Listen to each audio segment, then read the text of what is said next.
সম্মানিত বন্ধুগণ, আসসালামু আলাইকুম। দূরে কাছে দেশে অথবা দেশের বাইরে থেকে প্রাণপ্রিয় বন্ধুরা ঠিক এই মুহূর্তে যে যেখান থেকে বাস্তব জীবনের গল্প শোনার জন্য আমার সাথে জয়েন করেছেন আমি আপন। আর যে আপন জীবনের গল্পের 1324তম পর্বে আপনাকে প্রতিদিনের মতো স্বাগতম জানাচ্ছি। বন্ধুরা, আজ আমি আপনাকে শোনাবো রংপুরের ভাই মোহাম্মদ সুজনের জীবনের ভালোবাসামুখর পরীকে নিয়ে এক আশ্চর্যজনক বাস্তব জীবন কাহিনী। বন্ধুরা, আজকের গল্পের টাইটেল গরিব বাসিওয়ালার সাথে পরীর বাস্তব প্রেম কাহিনী। এই গল্পটা রংপুরের প্রত্যন্ত এলাকার এক হতদরিদ্র পরিবারের বংশীবাদক সুজনের সঙ্গে স্মৃতিতে ধরে রাখার মতো, হৃদয়ে দাগ কাটার মতো এবং অবাক হয়ে যাওয়ার মতো এক ভয়ঙ্কর বাস্তব জীবন কাহিনী। এই গল্পটা এরকম একটা গল্প, কিছু গল্প থাকে না যেগুলো আসলে মনে হয় যেন গল্পটা স্মৃতির পাতায় রেখে দিই, মনের মণিকোটায় লুকিয়ে রাখি, ঠিক এইরকম একটা গল্প। আপনার যদি গল্প শুনে যদি আপনার ভালো লাগে তাহলে অবশ্যই গল্প আপনাকে শুরু থেকে শেষ পর্যন্ত শুনতে হবে। অনেকেই সামনে 5-10 মিনিট শুনে এরপরে চলে যায় বা ছেড়ে দেয়, এতে কিন্তু অথবা অনেকে টেনে টেনে শোনে। এই টাইপের গল্পগুলো আপনাকে পুরোপুরি শুনতে হবে, তবেই আপনি গল্পের মূল মজাটা পাবেন। তাই সবাইকে অনুরোধ করবো শুরু থেকে শেষ পর্যন্ত রংপুরের ভাই সুজনের জীবনের বাস্তব গল্পটা আপনার প্রত্যেকে আমার মুখ থেকে শুরু থেকে শেষ পর্যন্ত শুনবেন এবং গল্প শেষে সুজনকে আপনার মতো করে একটা মন্তব্য কমেন্ট বক্সে লিখবেন। ধন্যবাদ সবাইকে। সুপ্রিয় বন্ধুগণ, আসসালামু আলাইকুম। আমার নাম মোহাম্মদ সুজন, আমার বাড়ি রংপুর। বন্ধুরা, আমি আমার জীবনের গল্পটা শুরু করার শুরুতে আপনাদেরকে আমার পরিবারের সম্বন্ধে জানিয়ে রাখি। আমার পরিবারে আমি আছি, আমার বাবা আছে, মা আছে, রয়েছে আমার দাদি মনি সহ আমার কাকা ফুফি। আমাদের পরিবারে আরও সদস্য রয়েছে আমার ছোট 2টা বোন। আমরা টোটাল 2 বোন 1 ভাই। আমাদের পরিবারটা রংপুর শহরের অদূরে কোনো এক ছোট্ট অজপাড়া গায়ের এক নিম্নবিত্ত পরিবার। আমার বাবা পেশায় একজন বংশীবাদক। আমি খুব ছোটোবেলা থেকে দেখে আসছি আমাদের এলাকাতে যাত্রাপাড়ার অনুষ্ঠান হতো অথবা সার্কেসের অনুষ্ঠান হতো। এই অনুষ্ঠানগুলোতে আমার বাবা বাঁশি বাজাতো, আর বাঁশি বাজিয়ে অল্প যে টাকা অনুষ্ঠান থেকে পেত তা দিয়ে খুব কষ্ট করে আমাদের পরিবারটা চলতো। আমি সেই ছোটোবেলা থেকে দেখে আসছি আমাদের পরিবারে প্রচণ্ড রকমের অভাব অনটনে আমার শৈশবে আমি ঠিকমতো পড়াশোনা পর্যন্ত করতে পারিনি। এরকম করতে করতে আমি মোটামুটি প্রায় অনেকটাই বড় হই। একটা পর্যায়ে আমি বড় হবার পরে আমার কাকা বিয়ে করে আলাদা হয়েছে এবং আমার পুপিদেরও বিয়ে হয়ে যায়। পরিবারের সদস্য তখন থাকি আমি, বাবা, মা আর আমার দাদিমণির সহ আমার ছোট 2টা বোন। এরপরেও পরিবারের সদস্য হিসাব করতে গেলে অনেক। আমার কাকা আমার দাদিরে কোনো টাকা পয়সা দেয় না। দাদির ঔষধ বড়ি থেকে শুরু করে যত যাই লাগে সব কিছুর জন্য আমার আব্বাকেই করতে হয়। আব্বা দূর দূরান্তে বাঁশি বাজাইতে যেত, অনেক দূরে দূরে বাঁশি বাজাইতে যেত এবং এরকম করতে করতে আমার বয়স তখন প্রায় 8 থেকে 9 বছর। 8 থেকে 9 বছর, আমি তো আর অত বড় হই নাই। ওই 8-9 বছর বয়সে আমার বাবা সিদ্ধান্ত নিল বাবার সাথেই তিনি আমাকে বাঁশি বাদকে নিয়ে যাবে, মানে অনুষ্ঠানে নিয়ে যাবে এবং সেখানে নিয়ে বাবা আমাকে বাঁশি বাজানো শেখাবে। একটা পর্যায়ে আমি অনুষ্ঠানে বাঁশি বাজাবো, আমার বাবার একটু সাশ্রয় হবে, বাবা একটু হেল্প পাবে। কারণ একটা অনুষ্ঠানে শিল্পী একজনের পর একজন পরিবর্তন হয়। একটা শিল্পী হয়তো 2 ঘন্টা 3 ঘন্টা বা আপনার বড় জোরে 5টা 6টা বা 7টা গান গায়, এরপরে নতুন শিল্পী আসে। কিন্তু যারা বাঁশি বাজায় কিংবা যারা বাদ্যযন্ত্র বাজায় এরা কিন্তু পরিবর্তন হয় না। শিল্পী পরিবর্তন হয় কিন্তু তারা একাধারে সন্ধ্যা থেকে মধ্যরাত পর্যন্ত তারা তাদের কাজ চালিয়ে যায়। তো সেক্ষেত্রে আমার আব্বা অনেকটা অসুস্থ হয়ে গেছে, আগের মতো করে বাঁশিতে ফু উঠাতে পারে না, আগের মতো করে বাঁশির সুরও ধরে রাখতে পারে না। এই জন্য আব্বু সিদ্ধান্ত নিল যে আব্বু আমাকে বাঁশি বাজানো শেখাবে, এতে আব্বুর অনুষ্ঠানে কিছুটা উপকার হবে। এই নিয়ে বাবা যখন বাড়িতে আসতো, ওই দিন আমাদের বাড়ির সামনে হচ্ছে একটা বট গাছ ছিল। এই বট গাছের নিচে বসে বসে বাবা আমাকে বাঁশি বাজানো শেখাতো। বাঁশির ছিদ্রগুলোকে আঙ্গুল দিয়ে কীভাবে ধরতে হবে, কীভাবে ফু দিতে হবে, বাঁশিতে কীভাবে সুর তুলতে হবে এবং কোনভাবে ফু দিলে বাঁশিতে করুণ সুর বের হবে, এই জিনিসগুলো বাবা আমাকে একটু একটু করে শেখাচ্ছিল। আর আমিও আমার বাবার কাছে মনে হয় যেন হাতে কলমে শিখতেছিলাম যে কীভাবে বাঁশিতে মায়ার সুর উঠানো যায়। এভাবে 1 দিন 2 দিন 3 দিন করে সময়গুলো পাস হচ্ছে এবং একটা পর্যায়ে আমি তখন পড়াশোনা টোটালি অফ, পড়াশোনা বন্ধ, বাড়িতেই থাকি। তো আমার আব্বা তখন আমাকে একদম পরিপূর্ণভাবে বাঁশি বাজানো শিখিয়ে দেয়। আমি অনেক সুন্দর করে বাঁশি বাজাতে পারি এবং বাবা তখন আমাকে বিভিন্ন অনুষ্ঠানে নিয়ে যেত। আমি বিভিন্ন অনুষ্ঠানে যাইতাম। তো দেখা যায় যে কোনো অনুষ্ঠানে যাইতাম তো আমার আব্বা 1 ঘন্টা 2 ঘন্টা বাজাইতো, এরপর আবার আমি বাজাইতাম।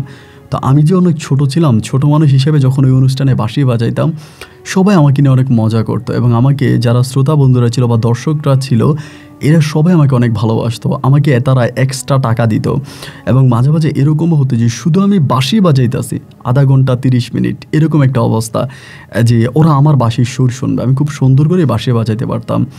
ছোটোবেলা থেকে আমি আমাদের রংপুর এলাকায় আমাদের ওই এলাকার মধ্যে খুব নাম করে একজন বংশীবাদক হয়ে যাই। শুধু রংপুর নয়, দিনাজপুর, কুড়িগ্রাম সহ ঢাকা শহরে পর্যন্ত আমি এই যাত্রাপাড়ার অনুষ্ঠানগুলোতে যেতাম অথবা আপনার বিভিন্ন মঞ্চ অনুষ্ঠানে গিয়ে আমি বাঁশি বাজাতাম। এই করতে করতে আমার বাবার সাথে তখন আর আমি যাই না, আব্বা একটা অনুষ্ঠানে যায়, আমি একটা অনুষ্ঠানে যাই, দুজনে দুই অনুষ্ঠানে গিয়ে বাঁশি বাজাই। তো আলহামদুলিল্লাহ ভালো টাকা ইনকাম করতে শুরু করি। পারিবারিক যে একটা অভাব অনটন ছিল, 3 বেলা মুখে খাবার জুটতো না, এই জিনিসগুলো থেকে আমরা বেরিয়ে আসতে পারি। আমাদের পরিবারে তখন অনেকটা শান্তির ছোঁয়া দেখা দেয়। আমার আব্বাও তখন মোটামুটি ভালো টাকায় ইনকাম করে, আমিও খুব ভালো টাকায় ইনকাম করি। বাপ বেটার ইনকাম দিয়ে আস্তে আস্তে করে আমাদের পরিবারটা সামনের দিকে উঠতেছিল। এভাবে দিন আর রাতগুলো কাটতেছে আর সময়গুলো সামনের দিকে যাচ্ছে। এরকম করতে করতে একটা পর্যায়ে আমার বয়স তখন প্রায় 18, 17 কি 18 ওই বছরে ওরকম বয়স হবে, অথবা 16 কি 17, আমার এক্স্যাক্টলি বলতে পারবো না, তবে এরকম বয়সই হবে। আমি তখন টাকরা জোয়ান। একদিন আমি আমাদের কুড়িগ্রাম থেকে, রংপুর কুড়িগ্রাম থেকে একটা বাঁশির অনুষ্ঠান করে আসতেছিলাম, একটা অনুষ্ঠান করে আসতেছিলাম এবং আসার পথে হঠাৎ আমরা ডাকাতের কবলে পড়ি।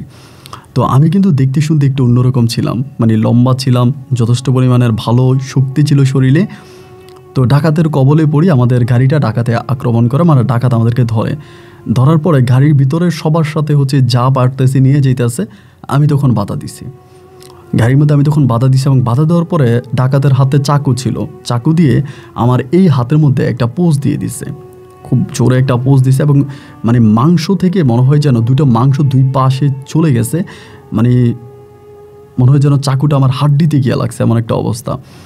তো ওরা তখন চলে যায়, আমি তখন চিৎকার দিই এবং সবাই আমার আইসা ধরে, আমার হাতে ব্যান্ডেজ করে। সামনে একটা মেডিকেল ছিল, ওই মেডিকেলে আমাকে তখন নিয়ে যায় এবং মেডিকেলে নিয়ে পরে ওখানে আমার সেলাই করা হয়। আলহামদুলিল্লাহ আমি রাতে সকালবেলা তখন বাড়ি আসি। আমার আব্বা তখন আপনার যশোর অনুষ্ঠান করতে গেছিল। আমার যশোরে আব্বা টানা 6 দিন ধরে অনুষ্ঠান করবে, একটা যাত্রা অনুষ্ঠান 6 দিন ধরে চলবে, মেলার মতো আর কি। তা আব্বা যখন শুনতে পাইছে আমি অসুস্থ হয়ে গেছি বা আমার ডাকাতের ছুরি আঘাত করছে, আব্বা যশোর থেকে চলে আসে এবং আসার পর আমার ক্ষতটা কিন্তু অনেক মারাত্মক হয়, অনেকটা ডেবে যায়। এবং এটা সারতে আব্বা তখন আমাকে বলল যে তুই আর বাঁশি বাজানোর দরকার নাই, এরপরের অনুষ্ঠানগুলো তুই ক্যান্সেল করে দে, তারা যেন অন্য বাঁশি বাদককে নিয়ে নেয়, কারণ তোর হাতের যে অবস্থা, তুই এখন কিন্তু বাঁশি বাজালে আরও সমস্যা দেখা দিবে, এইটা আরও খারাপের দিকে চলে যাবে। আমি তখন বললাম যে আব্বা ঠিক আছে, তাহলে আমি আপাতত বাঁশি নাই বাজাই। আমার আব্বা বলে হ্যাঁ এটাই কর। এরপরে আমি আর বাঁশি বাজাইতাম না, আমাদের অনুষ্ঠানে যেতাম না। তো এরকম করতে করতে আমি মাঝে মাঝে ভুলে যাইতাম এই যে আমি বাঁশি বাজাই বা বাঁশির সুর, এটাই মাঝে মাঝে ভুলে যাই, অনেক দিন ধরে না বাজাইলে ভুলে যায় না। তা আমি করতাম কি, আমাদের বাড়ির সামনে যে বটগাছটা আছে, ওই বটগাছের নিচে বসে আমি মাঝে মাঝে বাঁশি বাজাইতাম রাতের বেলায়।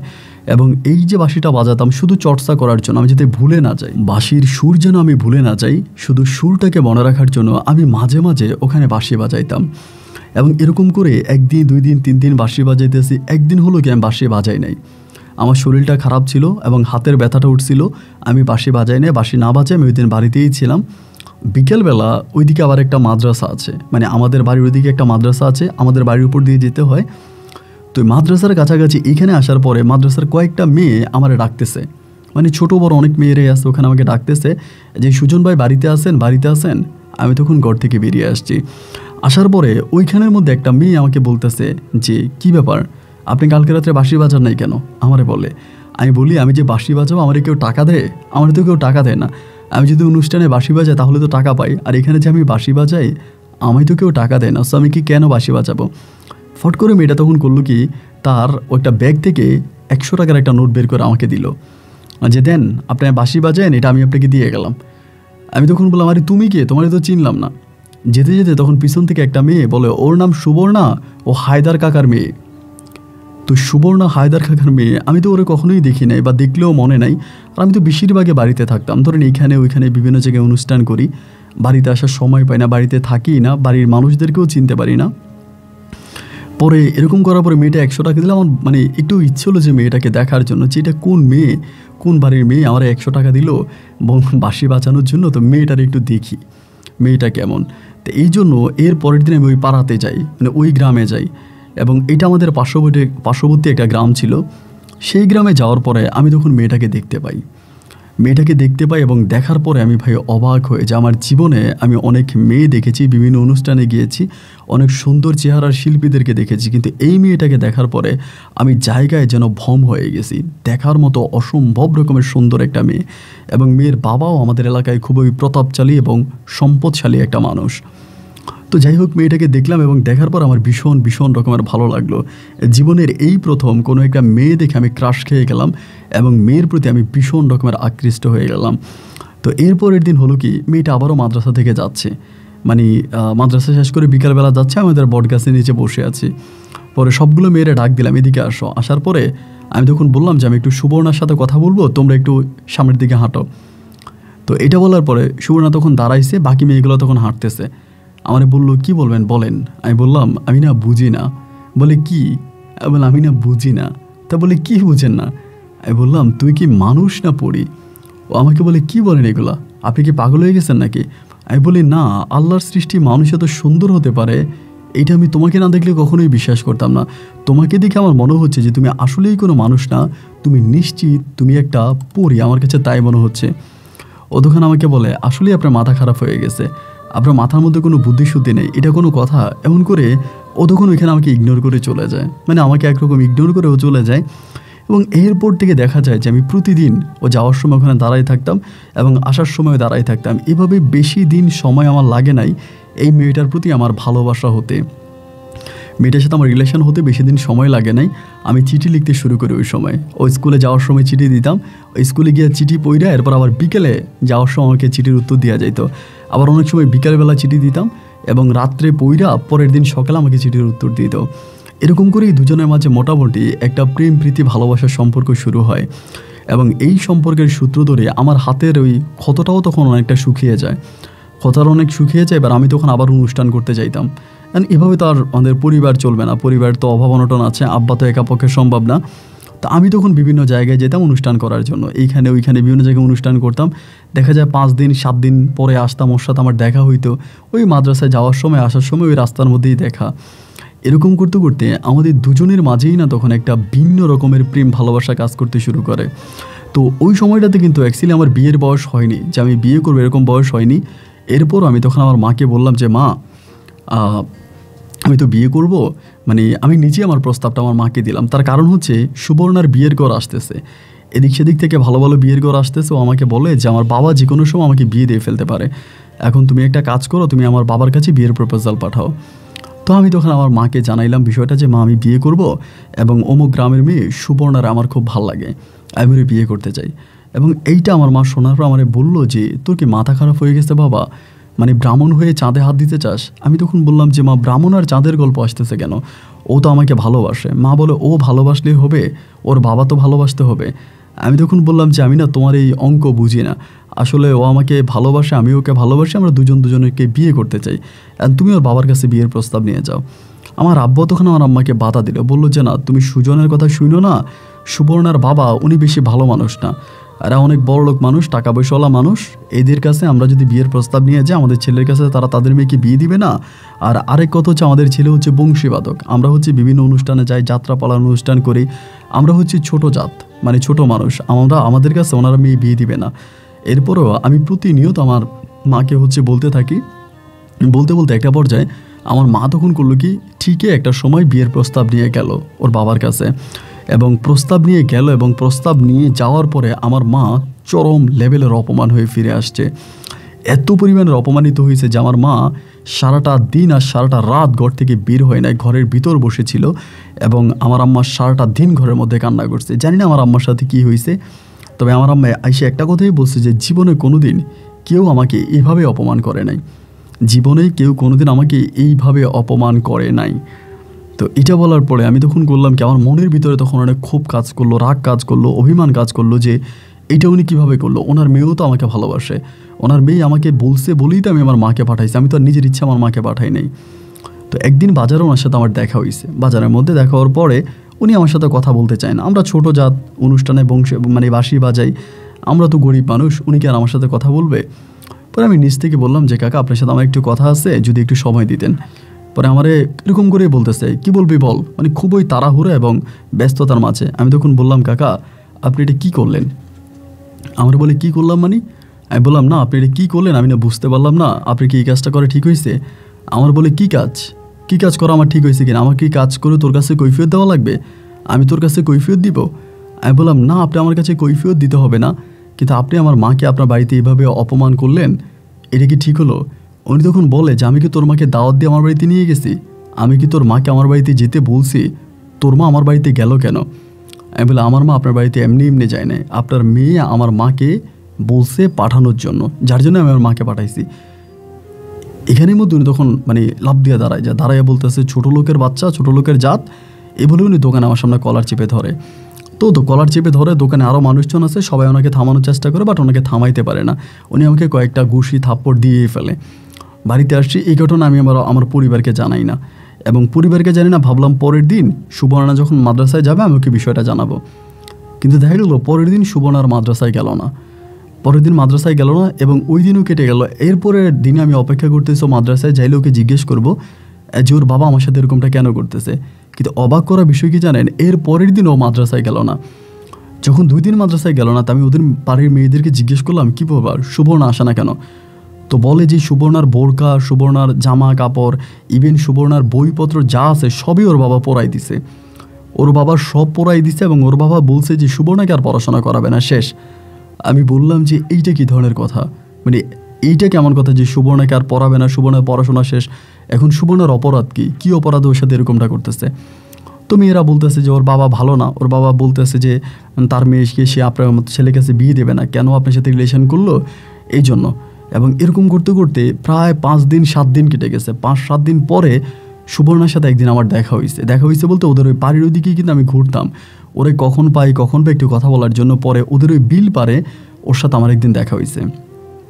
তো বিল পারে দেখা হওয়ার পর আমি বললাম যে সুবর্ণা, তোমার সাথে আমার বেশ কয়েকদিন ধরে দেখা হয় না, কথা হয় না, তুমি কি বুঝতেছো আমার সাথে কী হইতেছে? ও বলে কী হইতেছে? আমি বললাম যে তোমার আব্বা আমার আম্মাকে এইভাবে অপমান করছে। বলে কেন করছে?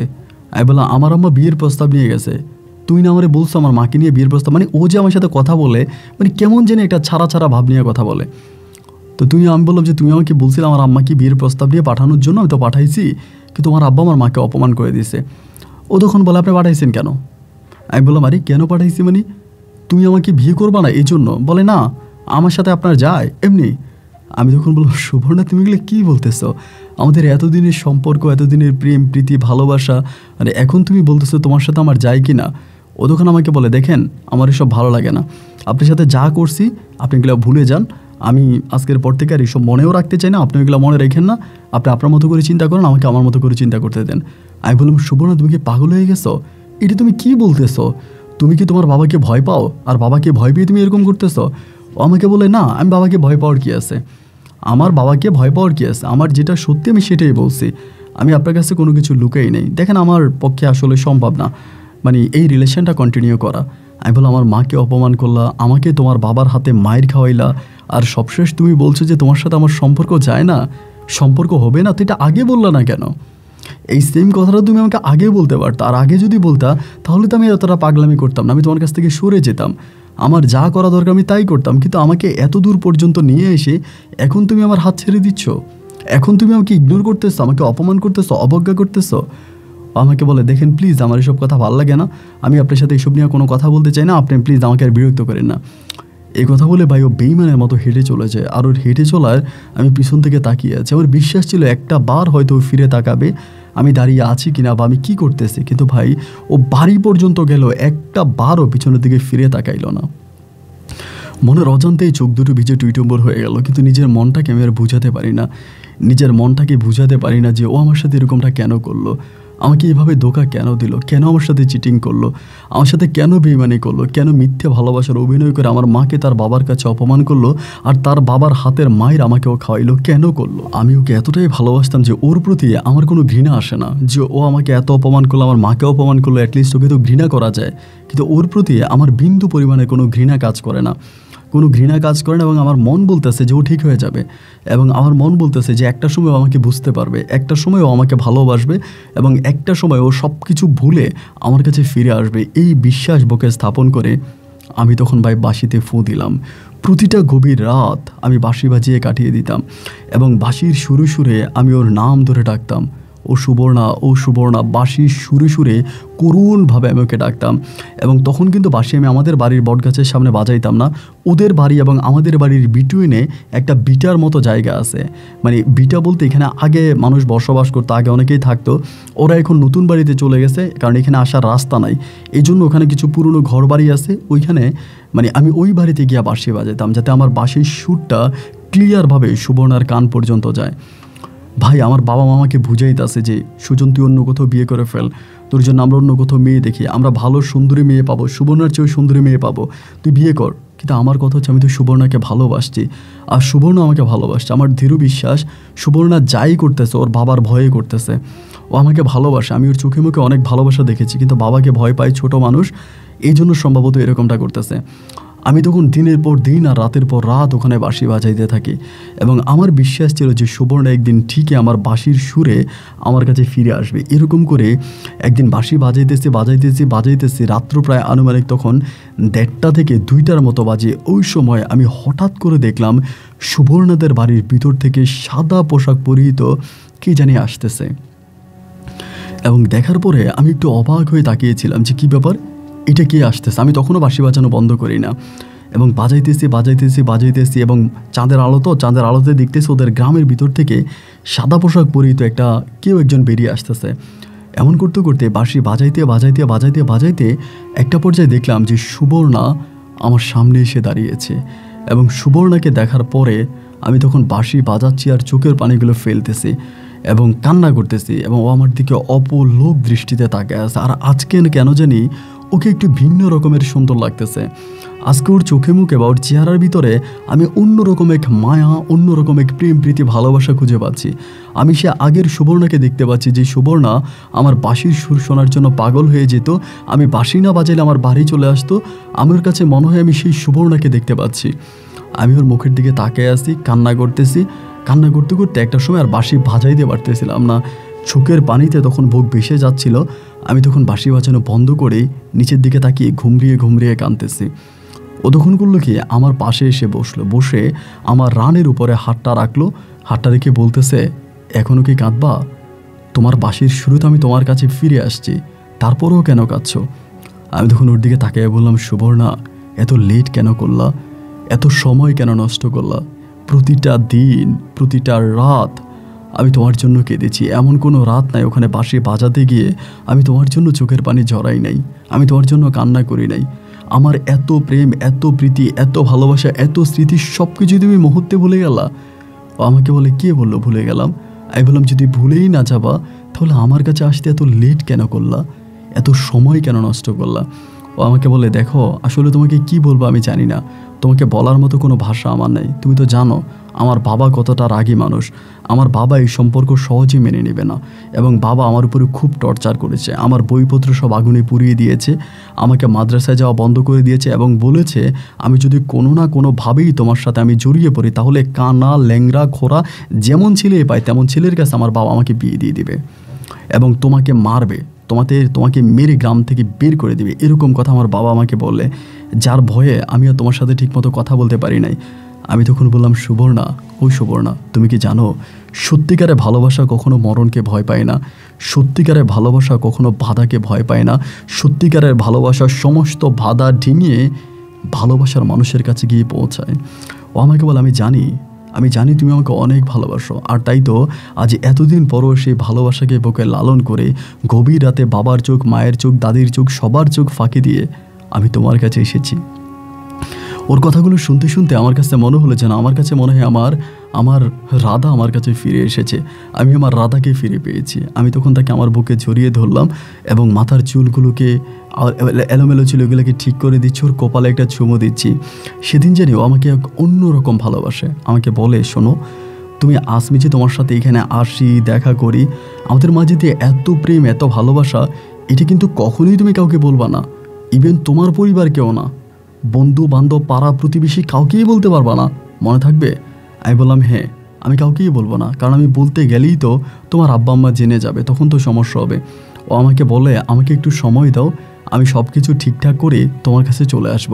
কিন্তু হ্যাঁ, তুমি বাঁশি বাজানো বন্ধ করো না, আমি প্রতিদিন তোমার বাঁশির সুর শুনে তোমার কাছে আসবো এবং আমি তোমার বাঁশির সুর শুনবো, এখানেই আমি ঘুমাবো। আপন ভাই, আপনি বিশ্বাস করবেন না, দেখা যায় প্রতিটা রাত্রে 11টা বাজে আমি বাঁশি নিয়ে চলে যেতাম, 12টার 1টার মধ্যেও চলে আসতো। এবং আসার পরে ও তখন এখানে মানে ওই যে ওদের বিটার মধ্যে এখানে মাটির মধ্যেও শুয়ে যাইতো, আমি বাঁশি বাজাইতাম। আমি বাঁশি বাজাতে আমার রানীর উপর মাথা রাখতো, আর আমার বাঁশি বাজাতে বাজাতে একটা পর্যায়ে ও ঘুমিয়ে যেত। প্রতিদিন রাত 2টা থেকে 3টা পর্যন্ত ও আমার সাথে এখানে থাকতো এবং 3টার পরে আমার এখান থেকে যেত। আমাদের কত স্মৃতি, আমি এই স্মৃতিগুলো জীবনেও ভুলতে পারবো না। বিশ্বাস করেন, ও মাঝে মাঝে আসার সময় আমার জন্য অনেক ধরনের খাবার নিয়ে আসতো, বিশেষ করে আমার জন্য মিষ্টি নিয়ে আসতো, ফল নিয়ে আসতো, রসগোল্লা নিয়ে আসতো এবং সুস্বাদু সব মজার খাবারগুলো আমার জন্য নিয়ে আসতো। আর আমি এই খাবারগুলো খাইতাম আর খুবই মজা পাইতাম। ও আমাকে বলে যে আমাকে এত ভালোবাসে যে একদিন না একদিন আমাদের সম্পর্ক এক হবেই হবে। এরকম করে 1 দিন 2 দিন 3 দিন যাচ্ছে, আর আমি তখন আর ইয়েতে যাই না, মানে বিভিন্ন বাঁশির অনুষ্ঠানে যাব, ওই অনুষ্ঠানগুলোতে যাই না, আর কোনো অনুষ্ঠানেই যাই না। আমি তখন একেবারে প্রেমের প্রতি মাতোয়ারা হয়ে গেছি, ওর ছাড়া কিছুই বুঝি না। আমার মনে হয় যে এক রাতে ওর সাথে যদি আমার কথা না হয়, এক রাতে যদি ওর সাথে আমার দেখা না হয়, আমি সম্ভবত মরে যাব, আমি নিঃশ্বাস ফেলে বাঁচতে পারবো না। ও আমার দেহের প্রতিটা পার্টে ও যেন আমার উপশিরা হয়ে ঘুরতেছে। কিন্তু সত্যি কথা বলতে, ও আমাকে মাঝে মাঝে বলতো যে সুজন, তুমি এখন আগের মতো বাঁশি বাজাইতে যাও না, আগের মতো বাঁশি বাজাও না, অনুষ্ঠানে যাও না, তোমার সংসার কেমন করে চলে? আমি বলি সংসারের চিন্তা আমি করি না, আমি শুধু তোমাকে নিয়ে চিন্তা করি। ও তখন হাসে। এরকম করে প্রায় 1.5 থেকে 2 মাসের মতো আমাদের সম্পর্কটা থাকে এবং ও আমাকে বলে আমাকে নিয়ে পালায়ে যাবে। আমি ওরা যখন বলি আমাদের প্রেমের ভবিষ্যৎটা কি, ও আমাকে বলে আমি তোমাকে নিয়ে পালায়ে যাব, শুধু অপেক্ষা করো, আমি তোমাকে নিয়ে পালায়ে যাব, শুধু এইটাই বলে আমাকে নিয়ে পালায়ে যাবে। তো আমিও ভাবছি যে হয়তো একদিন আমাকে নিয়ে ঠিকই পালিয়ে যাবে এবং আমাকে নিয়ে পালিয়ে গিয়ে আমার সাথে সংসার করবে, এটা হয়তো ওর পরিবারের কোনো মানুষ জানবে না বা ও কাউকে বলবে না। এরকম করে অপেক্ষা করতে করতে একটা সময় হঠাৎ করে আমাকে বলতেছে যে সুজন, তোমার একটা কথা বলি, আমি না 3-4 দিন আসতে পারবো না, 3-4 দিন আমি আসতে পারবো না। আমি বললাম কেন পারবে না? বলে আমি আমার নানু বাড়িতে যাব। কথাটা খুব খেয়াল করে শোনেন। আমি বললাম কেন, তোমার নানু বাড়িতে কেন যাবা? 3-4 দিন আসতে পারবো না, আমি কি তোমাকে ছাড়া থাকতে পারবো?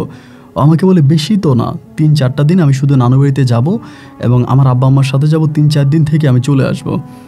আমি বললাম ওই দিন আমার খুব খারাপ লাগতেছে, আমার কেন জানি মনে হয় যে ও মনে হয় আমাকে ছেড়ে সারা জীবনের জন্য চলে যাচ্ছে। আমার কাছে এরকমটা মনে হয় যে মনে হয় ও আমার কাছে আর কখনোই ফিরে আসবে না, আমার ডাকে ও আর সাড়া দিবে না। কেমন জানি ওর মনটা মুখটা খুব কালো হয়ে গেল, মলিন হয়ে গেল এবং মনে হয় যেন আমার কাছ থেকে চির বিদায় নিচ্ছে। আমি তখন বললাম যে সুবর্ণা, তুমি এরকমটা কেন করতেছো? তোমাকে দেখে আমার কাছে কী মনে হয় জানো, যে তুমি মনে হয় আমার কাছ থেকে সারা জীবনের জন্য চলে যাচ্ছ। তুমি কি সত্যি আমার কাছ থেকে সারা জীবনের জন্যই চলে যাচ্ছ? ও আমাকে বলে তুমি কি পাগল হয়ে গেছো? এগুলো কি বলতেছো? আমি সারা জীবনের জন্য তোমাকে ছেড়ে কেন যাব? আমি তোমার কাছে ঠিকই ফিরে আসবো, শুধু 2 থেকে 3টা দিন। এই কথা বলে ওই দিনটা 3টা বাজে যখন চলে যায়, যাওয়ার সময় আমাকে বলে যে আল্লাহ না করুক, হয়াত মৌত সবই তো উপরওয়ালার কাছে, আমি যদি মরেও যাই তাহলে না তুমি নিজেকে সামলিয়ে নিও, আমার জন্য পাগলামি করো না। আমি বললাম এই কথাটা বলার পর কিন্তু আমার ভিতরে ভয় ঢুকে গেছে। আমি বললাম এই সুবর্ণ, আসলে তুমি কই যাচ্ছ? আসলে তুমি যাচ্ছ কোথায়? আমাকে বলে যে না, যেটা বলছে এইটা, তুমি যদি আমাকে ভালোবেসে থাকো তাহলে নিজের কোনো ক্ষতি করবা না, যদি আমার কিছু হয়েও যায় তুমি নিজেকে সামলিয়ে নিবা, নিজেকে নিজে ভালো রাখবা, নিজের প্রতি নিজেকে নিজে ভালোবাসবা, আমার জন্য মন খারাপ করবা না। আমি বললাম সুবর্ণা, তুমি কি বলতে চাচ্ছ? তুমি যাবাটা কোথায়? আমাকে বলে একটু পরে আজান দিয়ে দিবে, আমার আব্বা আম্মা উঠে যাবে, আমি এখনই চলে যাব। তাড়াহুড়ো করে ওই দিন ও মনে হয় বাতাসের মতো চলে গেছে, মনে হয় যেন একটা বাতাস যেতে যেরকম লাগে এরকম বাতাসের মতো চলে গেল আমার সামনে থেকে। তো মনটা খুব খারাপ হয়ে গেল। কিন্তু আমাকে একটা কথা বললো, তুমি বাঁশি বাজানো বন্ধ করো না, তুমি প্রতিদিন বাঁশি বাজাবা, আমাকে এটা বললো। আমাকে বলো আমি যদি আমার নানু বাড়িতেও থাকি, আমার মনে হয় আমি তোমার বাঁশির সুর শুনতে পাবো, তুমি কিন্তু বাঁশি বাজাবা না। আমি বললাম আচ্ছা ঠিক আছে, আমি বাঁশি বাজাবো। তো এই দিন গেল এবং এর পরের দিন আমি আবারও বাঁশি বাজাইতেছি। ওই রাতটা চলে গেল, পরের রাতে আমি আবারও বাঁশি বাজাইতেছি। তো ওই রাত গেল এবং এর পরের রাত, 1 রাত গেছে, তারপরের রাতে আমি আবারও বাঁশি বাজাইতেছি এবং বাঁশি বাজাতে বাজাতে আমি হঠাৎ করে সুবর্ণাদের বাড়ির দিকে তাকিয়ে দেখতেছি যে সুবর্ণাদের বাড়ির মধ্যে কেমন জানি আপনার বিভিন্ন ধরনের মানে লোকেরা কাজ করতেছে, মানে বাড়ির ওইদিকে রাতের বেলায়। রাত তখন অনেক রাত, প্রায় আপনার 10টা মানে আপনার 11টা 12টা বা এরকম টাইম হবে, কারা জানি কাজ করতেছে। তো কাজ করতেছে দেখে আমি একটু অবাক হয়ে গেলাম, কী ব্যাপারে এখানে কী কাজ করে। আমি আর কোনো কিছু বললাম না, সেটাতে আমি বাঁশি বাজাইলাম। এবং বাঁশি বাজানোর পরে আমি তখন চলে আসি আবার আমার বাড়িতে আসার পরে এরপরে রাতে আমি আবারও বাঁশি বাজাইতে যাব। তো বাঁশি বাজাতে যাচ্ছি, ওইখানে আমাদের বাড়ির এক দাদা, উনি আমাকে বলতেছে, কিরে সুজন মজনু, আর কত বাঁশি বাজাইবি? যার জন্য বাঁশি বাজাস সে তো আর তোর নাই। আমি বললাম মানে আপনি কি বলেন? বলে তার তো কালকে বিয়ে। আমি বললাম দাদি ঠিকই বলেন আপনি, তার কালকে বিয়ে মানে? এবার আমি দৌড়ে ওই গ্রামের দিকে তাকাই দেখতেছি যে বাড়ির মধ্যে লাল মানে রং বেরঙের বাতি জ্বলতেছে, মানে এই মাথা থেকে ওই মাথা পর্যন্ত বাতি জ্বলতেছে, ওই যে মরিচা বাতি যেগুলোকে বলে, যে ওই বাতি জ্বলতেছে। মানে আমি তখন শিওর হয়ে গেলাম যে তার মানে গত কয়েকদিন আগে সুবর্ণা যে আমার কাছ থেকে শেষবারের মতো বিদায় নিয়েছিল, তার মানে হচ্ছে এইটা যে ও আমার কাছে আর ফিরে আসবে না। তার মানে হচ্ছে যে এইটাও আমার কাছে আর ফিরে আসবে না। তার মানে হচ্ছে ও আমাকে ছেড়ে চলে গেছে, আমার কাছ থেকে একবারে চলে গেছে। আসলে নানু বাড়ির কথা বলে গেছে, মূলত তার বিয়ে হয়ে যাবে, সে অন্য কোনো ছেলেকে বিয়ে করে ফেলবে, অন্য কোনো ছেলের সাথে সংসার করবে। অ্যান্ড তার জন্য সে আমাকে জাস্ট একটা বুঝ দিয়ে গেছে। এই জন্যই সে আমাকে বলছে যে যদি আমি ফিরে না আসি, তুমি মনে কষ্ট পাবা না, তুমি মনে কষ্ট নিও না, তুমি তোমার মতো করে তোমার জীবনটা তুমি সামলে নিও। তার মানে ওই কারণেই কথাগুলো বলছিল। ভাই আমি ওই দিন বাঁশি বাজাইতেছি, পাগলের মতো বাঁশি বাজাইতেছি, পাগলের মতো, যে সুবর্ণা একটাবার ফিরে আসুক। কিন্তু আমি তো জানি কালকে ওর বিয়ে, ও তো আর ফিরতে পারবে না। বাঁশি বাজাতে বাজাতে কান্না করতে করতে ভিটার মধ্যে অজ্ঞানের মতো হয়ে গেছে, মানে জ্ঞান হারিয়ে ফেলবে এমন একটা অবস্থা। এবং শুয়ে চিন্তা করতেছি, আমাকে এত বড় ধোকা দিল। আজকে 2টা মাস প্রতিটা রাত আমার কাছে এসে আমার বুকে মাথা রেখে চুপটি করে আমার রানের উপরে মাথা রেখে ও ঘুমাইলো, আমাকে এত ড্রিম দেখালো, এত স্বপ্ন দেখালো, আমাদের মাঝে এত প্রেম, এত প্রীতি, এত ভালোবাসা। আর এই মুহূর্তের মাঝে সব কিছু ভুলে গেল। আমার জন্য ওর আর কোনো আবেগ কাজ করে না, আমার জন্য কোনো ইমোশন কাজ করে না, ও সব কিছু ভুলে গেল। একটা মানুষ কি পারে এত সহজে ভুলে যেতে? একটা মানুষ কি করে পারে এত সহজে ভুলে যেতে? শেষ রাতে মনের ভিতরে তখন ওর জন্য একটা প্রতিশোধ জেগে বসে এবং শেষ রাতে বাড়িতে আসার পর আমার বাবা মার আমার সাথে কথা বলে না ঠিক মতো, কারণ আমি আগের মতো অনুষ্ঠানে বাঁশিও বাজাই না, টাকা পয়সা ইনকাম করি না, পরিবার কিভাবে চলে, কিভাবে ওরা খাওয়া দাওয়া করে, কিভাবে কে কী করে, আমি এসব নিয়ে কোনো রকমের মাথা ব্যথা আমার নাই। আমি শুধু আমার মতো করে বাঁশি পাচ্ছি, বাঁশি নিয়ে বেরোচ্ছি, বাঁশি বাজাচ্ছি, আড্ডাবাজি করতেছি, দেন আবার ফিরে আসতেছি। আস্তে আস্তে করে সূর্য মামা উদয় হলো। আমাদের বাড়িতে অনেক মানুষকে দাওয়াত দেওয়া হয়েছে, যদিও আমরা জানিও না। এবং একটা সময় মানে আমি বাড়ির দিকে তাকায় আছি, আমার বাবা মা কিন্তু জানে না যে আমার ভিতরে কী চলতেছে, বা তারা আমার কোনো কিছু বলে না, কিন্তু আমার ভিতরে তুফান চলতেছে যে না, আমি আমার জীবন থাকতে কখনো সুবর্ণাকে অন্য কারো বউ হতে দিব না। দিনের তখন 11টা কি 12টা বাজে, তখনও দলে দলে মানুষ সুবর্ণাদের বাড়িতে যাচ্ছে, বিয়ে খেয়ে আবার আসতেছে, আবার যাচ্ছে। এই করতে করতে যখনই ধরেন আপনার বরের গাড়িটা আসছে, বরযাত্রীটা আসার পরে আমার ভিতর তখন আর আমি নাই। তখন আমি বললাম যে না, আমি আর মানব না, এবার আমি আর মানব না। আমি যেভাবেই হোক আমার ভালোবাসার মানুষকে আমি বাড়ি থেকে চিনিয়ে আনবো। দুপুরের পরে আজান দিছে চারদিকে, আজানের পর আমি তখন ওইদিকে রওনা দিছি ওদের বাড়ির দিকে। ধানি জমি আছে, ধানি জমির উপর দিয়ে দিছি দৌড়ে মানে ওইখানে উঠছি, ওইটা ওদের বাড়িতে ঢুকবো। এই সময় বাড়ির 2জন মুরব্বী আমাকে ঠাপ করে ধরে ফেলে, সুবর্ণাদের বাড়ির। ধরে আমারে বলতেছে, সুজন কই যাস? আমি বললাম আমি সুবর্ণার কাছে যাব। বলে সুবর্ণার কাছে যাবে মানে আজকে না সুবর্ণার বিয়ে? আমি বলি সুবর্ণা আমাকে ধোকা দিয়েছে। আজকে থেকে 3 দিন আগেও ওই বিটার মধ্যেও আমার কাঁধে মাথা রেখে, আমার বুকে মাথা রেখে, আমার রানে মাথা রেখে ও ঘন্টার পর ঘন্টা ঘুমিয়েছে। রাতের বেলায় আমাকে ঘুম পাড়িয়ে আমার সাথে প্রেমের নাটক করে আর দিনের বেলায় অন্য কাউকে বিয়ে করবে, এটা আমি কখনোই মানব না। আমি সুবর্ণাকে কখনোই অন্য কারো বউ হতে দিব না। যেভাবেই হোক আমি ওই পরিবার থেকে, ওই জায়গা থেকে সুবর্ণাকে কেড়ে নিয়ে আসবো। উনি আমাকে বলে, শান্ত হ, পাগলামি করিস না, তুই নিজেরে বুঝা। শান্ত বলে কিসের শান্ত? আমি কোনো শান্ত হতে পারবো না। আমি দৌড়ে তখন এই বাড়ির ভিতরে মানে ভিটার ভিতরে ঢুকার পরে এখানে কয়েকটা মহিলা আমাকে ধরে ফেলে। মানে ওই বাড়ির ভিতর মহিলাটা কয়েকটা আসার পরে ওইখানে একজন মহিলা আছে, উনি আবার ওদের বাড়ির মধ্যে একটু মুরব্বি টাইপের, উনি আমার আলাদা ডাক দিয়ে বলতে, সেই সুজন কী শুরু করছিস?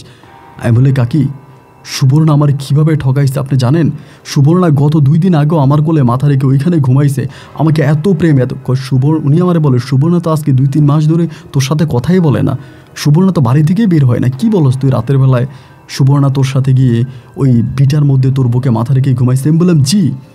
আপনি আমাকে একবার সুবর্ণার সামনে নিয়ে যান, ও আমার দিকে তাকায়, ও মিথ্যা বলক, ও আমার দিকে তাকায় মিথ্যা বলক। বলে তুই এগুলো সুবর্ণার সামনে বলতে পারবি? আমি বললাম কেন পারবো না, অবশ্যই পারবো। বলে আজকে কিন্তু সুবর্ণার বিয়ে, এটা মাথায় রাখিস। আমি বললাম তো সুবর্ণার বিয়ে? সুবর্ণার বিয়ে হলে কী হয়েছে? আপনি গিয়ে জিজ্ঞেস করে আসেন, আমি এখানে দাঁড়াইছি, আপনি যান। উনি বলে আচ্ছা ঠিক আছে, তুই এখানে দাঁড়া, এখান থেকে কোথাও যাবি না। এইখানে আরেকটা মহিলাকে বলে তারা দেখে রাখবি। ওই চাচি তখন ওদের সুবর্ণাদের বাড়ির ভিতরে ঢুকলো, ঢুকার কিছুক্ষণ পরে চাচি বেরিয়ে আসছে, এসে আমাকে বলে যে সুজন, কে কী বলে কে কী করে না করে সেটা আমি জানি না, কিন্তু তোমারে আমার খুব ভালো লাগতো, তুমি যে মধুর বাঁশি বাজাইতা, তোমার ওই মধুর বাঁশি শুনে আমি রাতে ঘুমাইতে যেতাম, আমার প্রশান্তির ঘুম আসতো। একটা সময় আমি ঘুমের ওষুধ না খাইলে আমি ঘুমাইতে পারতাম না, কিন্তু তুমি যেদিন থেকে বাঁশি বাজাইতে শুরু করছো, তোমার ওই মধুর বাঁশির সুর যেদিন থেকে আমার কানে আসতে শুরু হয়েছে সুজন, সেদিন থেকে আমার আর ঘুমের ওষুধ লাগে না। আমি তোমার কণ্ঠ শুনে, তোমার বাঁশি শুনে আমি তখন ঘুমাইতে পারি। আর তুমি আমাকে এত বড় একটা মিথ্যা কথা বললা। আমি বললাম মিথ্যা? কি মিথ্যা বলছে আপনাকে? উনি আমাকে বলে সুবর্ণা, তোমার সাথে সুবর্ণার লাস্ট দেখা হয়েছিল আরও 3 থেকে 4 মাস আগে।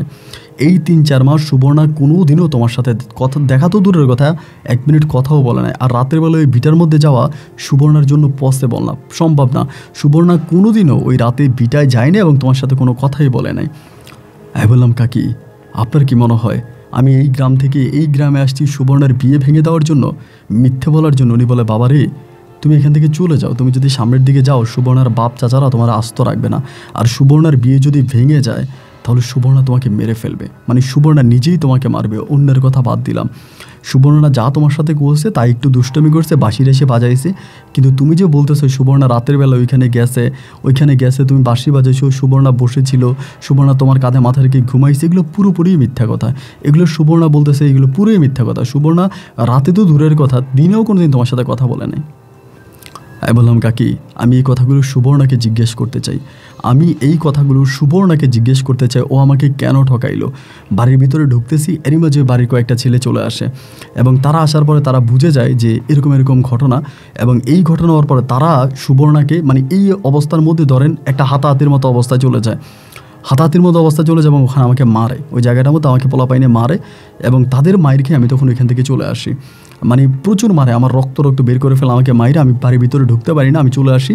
এবং বাড়িতে আসার পরে তখন সুবর্ণাকে বউ সাজিয়ে সুজনার বরের গাড়ি তখন ওরা পাহারা দিয়ে থানাতে পর্যন্ত ফোন করে, মানে থানাতে পর্যন্ত খবর দেয়, থানা থেকে পুলিশ এসে তারপরে হচ্ছে সুবর্ণাকে বিয়ে হয়। আমি তখন চলে আসি, এবং চলে আসার পরে যেটা হলো সুবর্ণার বিয়ে হয়ে গেল।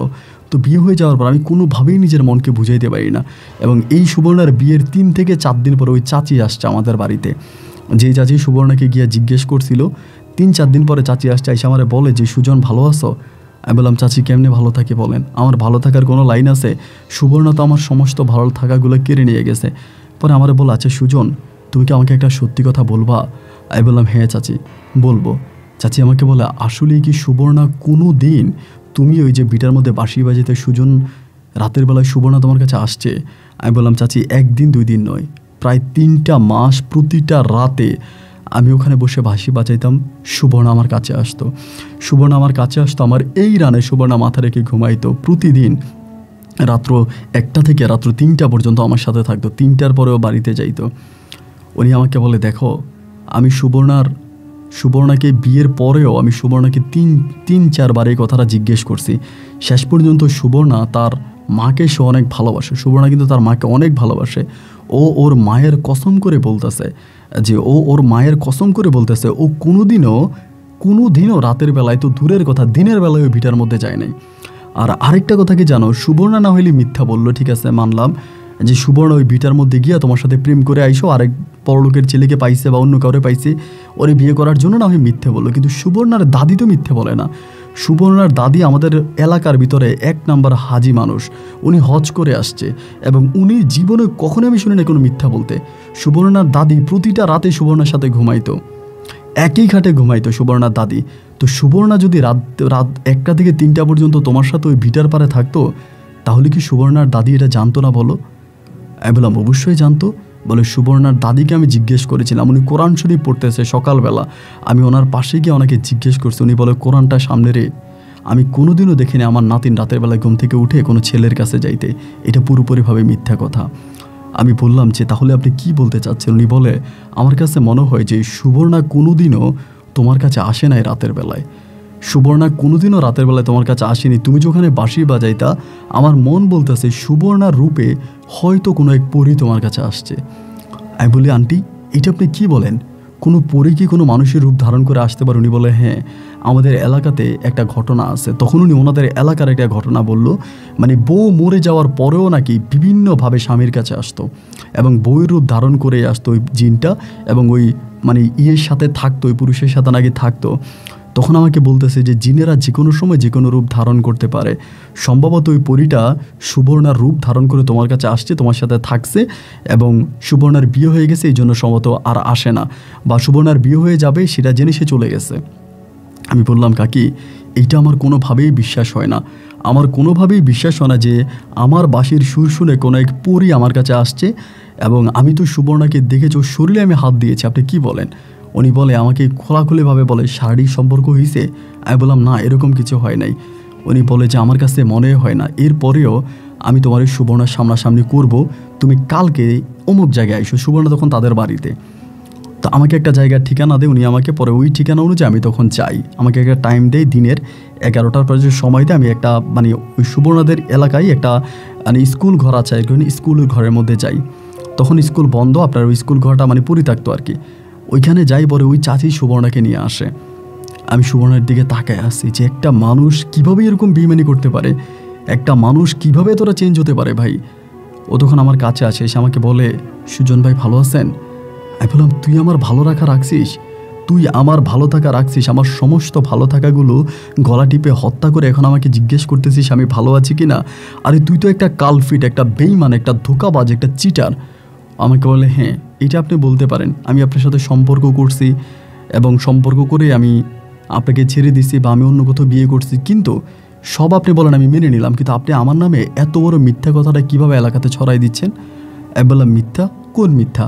আমি নাকি প্রতিদিন আপনার কাছে এই পুরনো ভিটার কাছে আসতাম, প্রতি রাতে আসতাম, রাতে 1টা থেকে 3টা পর্যন্ত আপনার সাথে থাকতাম, আপনি আমাকে বাঁশি শোনাইতেন, আমি আপনার রানের উপরে মাথা রেখে ঘুমাইতাম। আপনি এই মিথ্যা কথাগুলো কেন বলছেন চাচির কাছে? আমি বললাম, সুবর্ণা আমি এক বিন্দুও মিথ্যে বলে নাই। তুমি প্রতি রাত্রে আসতা, তুমি প্রতিটা রাতে আসতা, আমি এখানে বসে থাকতাম, তুমি আমার রানের উপরে মাথা রেখে ঘুমাইতা, তুমি প্রতি রাতে আসতা। ও বলে, আপনার মাথা মনে হয়ে গেছে, আপনাকে মনে হয় জিনে ধরছে, কোনো জিন আসছে। আমি কোনোদিনও যাইনি, আমি একটা রাতের বেলাও ঘরের বাইরে যাই না। আর আপনি বাঁশি বাজাতেন, আমি শুনতাম, আপনি বাঁশি বাজে একটা সময় বাঁশি বাজানো বন্ধ করে দিতেন। তো কেন বন্ধ করতেন? আমি যেতাম, তুমি আসতে, এই জন্য আমি বন্ধ করতাম।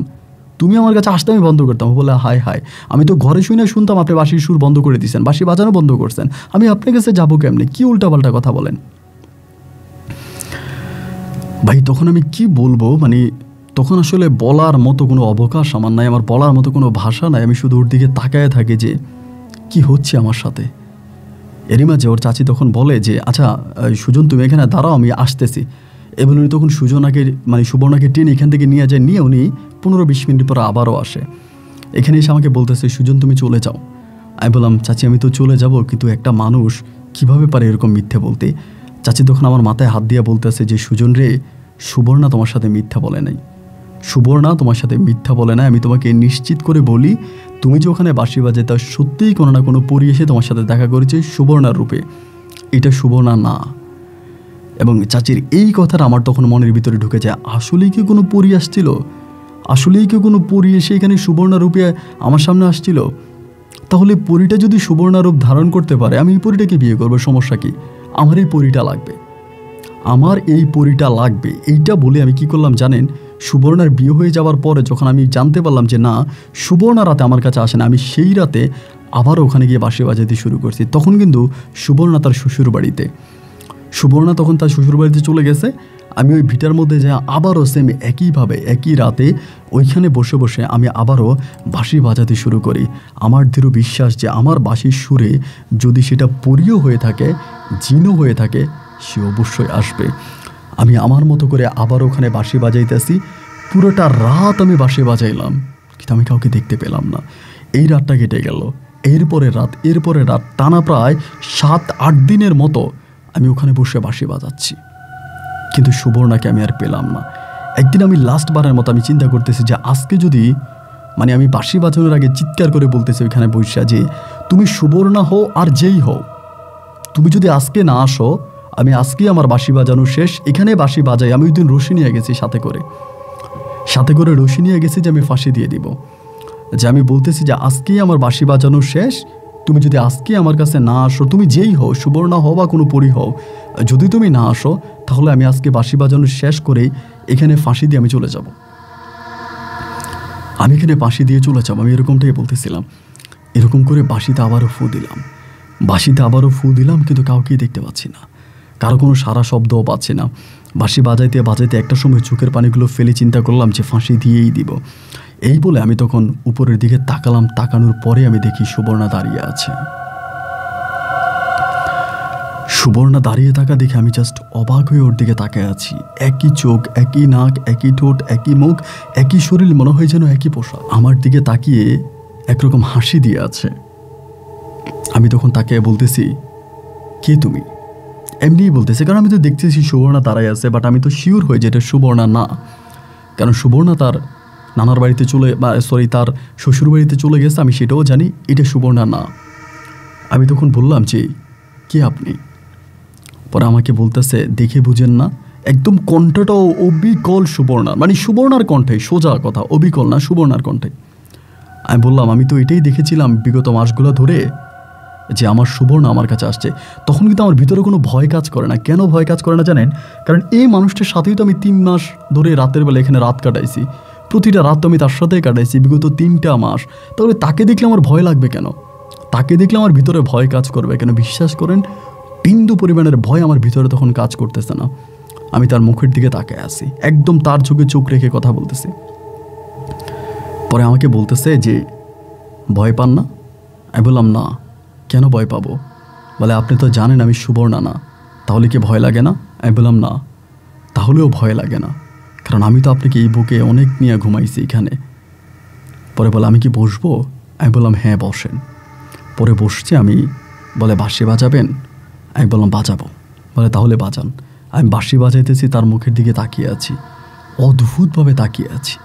সেই মানুষ একটা মানে আলগা বা জিন কিভাবে পারে একটা মানুষের রূপ এরকমভাবে ধারণ করতে? এবং একটা পর্যায়ে বাঁশি বাজানো বন্ধ করলাম, করে আমি বললাম, আপনি কি আসলেই পড়ি? হাসতেছে। আমি বললাম, আপনি তো জিন, তাই না? হাসতেছে। আমি বললাম যে ও আমারে বলতেছে যে আমি অবাক হয়ে যাচ্ছি, আমি একটা জিন, এটা জানার পরও কোনো ভয় তোমার মনে লাগতেছে না, তুমি কোনো ভয় পাচ্ছ না, দিব্যি বাঁশি বাজাচ্ছ, আমার সাথে কথা বলতেছো, আমাদেরকে তো কোনো মানুষ দেখলে ভয় পেয়ে যায়, তুমি তো ভয় পাচ্ছ না। আমি বললাম, আপনি আমার কাটা গায়ে লবণের ছিটা কেন দিছেন? আপনি আমারে কষ্ট কেন দিছেন? মিথ্যে স্বপ্ন আমাকে কেন দেখাইছেন? পরীটা বলে, আমি কোনো মিথ্যে স্বপ্ন দেখাই নাই, তোমার কাটা গায়ে আমি কোনো লবণের ছিটা দিই নাই। তুমি যেখানে বসে বসে বাঁশি বাজাইতা তোমার সুবর্ণার জন্য, আমি সব সময় এই তাল গাছটার উপরে বসে বসে দেখতাম, আমি তাল গাছের উপরেই বসে থাকতাম। তুমি বাঁশি বাজাইতে আমার খুব মায়া লাগতো, আমার কলিজাটা ছিঁড়ে যাইতো যে একটা মানুষ আর একটা মানুষকে এমনভাবে ভালোবাসতে পারে। সুবর্ণা তো আর তোমার বাঁশির সুরে তোমার কাছে আসে না। শেষ পর্যন্ত আমি চিন্তা করলাম আমি নিজেই যাব। তাই আমি নিজেই সুবর্ণা রূপ ধারণ করে তোমার কাটা গায়ে একটু মলম মালিশ করার জন্য আসছিলাম, তোমার কাটা গায়ে লবণ দেওয়ার জন্য আসি নাই।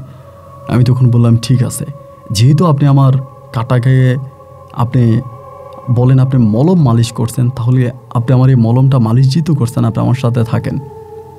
তখন হেসে দিয়ে বলে, থাকবো। আমি বললাম, আমি আপনাকে বিয়ে করব। পরে হাইসা বলতেছে, আমার তো কোনো শরীর নেই। আমি বললাম, মানি? আমি তো আপনার শরীরে হাত দিছি, আমি তো আপনার শরীর পাইছি, আমি আপনার হাতে ধরছি, আপনি এখানে ঘুমাইছেন। উনি বলে, এগুলো সবই ছিল অভয়াব। আমি বললাম, মানি? বলে, বিশ্বাস করো না? আমি বললাম, না। তখন সে হাতটা এইভাবে আমার সামনে দিয়ে বললো, আমার হাতে ধরো তো। আমি তখন তার হাতে ধরতেছি, মনে হয় আমি তার হাত দেখতেছি, কিন্তু ধরলে দেখি নাই, মানে হাত দেখতেছি মনে হয় যেন এলইডি লাইট যেরকম না, লাইক এলইডি লাইটের মতো হাতটা দিয়ে রাখছে। আমি হাতটা ধরতেছি, দেখি যে নাই, আবার আমার নিজের হাত সরাই ফেলে দেখি তার হাত এখানে আছে। ও হাসতেছে। আমি বললাম, তার মানে? বলে, আমার কোনো শরীর নেই, তুমি চাইলে যে কোনো সময় আমি তোমার কাছে আসবো, তুমি চাইলে আমি তোমার কাছে আসবো, তোমার সাথে কথা বলবো, তুমি যা বলো সব করবো, কিন্তু আমার তো কোনো শরীর নেই। আমি বললাম, আমি আগের শরীরটা চাই, যে শরীরে আমি ধরছিলাম। ও বলে, ওই শরীরে তুমি আমাকে ধরতে পারতা না, আমি অন্য একটা মেয়েকে নিয়ে তোমার কাছে আসছিলাম, অন্য একটা মেয়েকে আমি ভুলে এখানে আনছি, ওই মেয়ের শরীরটাই তুমি ধরছো, কিন্তু আমাকে দেখছো। এরকম মেয়ে আমি কেন আনবো প্রতিদিন? আমি যে মেয়েটাকে কয়েকটা রাত এনেছি এটাই আমার কাছে অন্যায় হয়েছে, যার জন্য আমাকে কৈফিয়ত দিতে হয়েছে আমার সর্দারের কাছে। আমি যদি কোনো মানুষ পাই তবে ওই মানুষের শরীরটাকে তুমি ধরতে পারবা, কিন্তু তুমি দেখবে আমাকে মানুষটা অন্য কেউ। আমি একটা মেয়েরে নিয়ে আসছিলাম রাতের বেলায়, বেশিরভাগ ওই মেয়েটারে নিয়ে আসতাম। তুমি যখন আমাকে ধরতে ওই মেয়েটার শরীরেই ধরতাম, আমি মেয়েটার ভিতরে ঢুকে এখানে চলে আসতাম, মেয়েটাকে নিয়ে আসতাম। আমি তখন বললাম, আমি কি তোমাকে সুবর্ণা বলে ডাকতে পারি? ও বলে হ্যাঁ ডাকতে পারো। আমি বললাম, সুবর্ণা আমি তোমাকে কি বলি আমার কথা মনোযোগ দিয়ে শোনো। দেখো আমার না শরীরের প্রয়োজন নাই, আমার দেহের প্রয়োজন নাই, আমি তোমাকে ভালোবাসি আর আমি চাই তুমি সারা জীবন আমার সাথে এইভাবেই থাকো। ও বলে হ্যাঁ, যদি তুমি এটা মেনে নিতে পারো, সারা জীবন এইভাবে তোমার সাথে থাকতে বলো, আমি থাকতে পারবো। তুমি প্রতি রাতে এখানে আইসো, আমি প্রতি রাতে তালগাছ থেকে নেমে আসবো, আমি তোমার সাথে এখানে বসে কথা বলবো এবং তুমি আমাকে সুবর্ণা রূপেই দেখতে পাবা, আমি সুবর্ণা রূপ ধারণ করে আসবো। এরপরে আর কি, আর তো কোনো কথা নাই। ওই রাত ওর সাথে আমার এমনি কাটলো। এরপরে প্রতিটা রাত আমি তখন চাইতাম ও আসতো সুবর্ণা রূপ ধারণ করে আমার সাথে আসতো, গল্প করতো, কথাবার্তা বলতো, দুজনের মাঝে প্রচুর রোমান্স হতো। আমি ওকে দেখতাম, ও আমাকে দেখতাম।